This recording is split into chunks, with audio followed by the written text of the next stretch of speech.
জুলাই গণ অভ্যুত্থান পরবর্তী সময় ও সরকার বদল ঘিরে বাংলাদেশের সঙ্গে ভারতের সম্পর্কের তিক্ততা বাড়ছে। আওয়ামী লীগ সরকারের পতনের পর পাল্টে গেছে বাংলাদেশ ভারতের দ্বিপাক্ষিক সম্পর্ক। এতে করে ব্যবসা বাণিজ্য সীমিত আকারে চললেও অনেকাংশেই কমেছে ভারত থেকে পণ্য আমদানি। সেই সঙ্গে ভারতের ক্ষমতাসীন বিজেপির রাজনীতিকরা বাংলাদেশ নিয়ে একের পর এক কটূক্তি করেই চলেছেন। চলমান এই উত্তেজনার মাঝেই নতুন করে বাংলাদেশিদের নিয়ে বিষোদ্গার করেছেন ভারতের পশ্চিমবঙ্গের বিজেপি নেতা শুভেন্দু অধিকারী।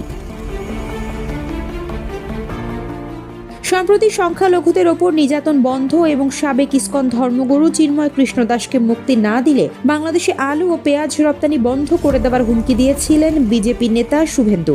এবার ভারত না থাকলে বাংলাদেশ অন্ধকারে হারিয়ে যাবে বলে মন্তব্য করেছেন তিনি। শুভেন্দু অধিকারী বলেছেন, হাসিমারায় 40টি রাফায়েল যুদ্ধবিমান রয়েছে, কেবল 2টি পাঠালেই যথেষ্ট।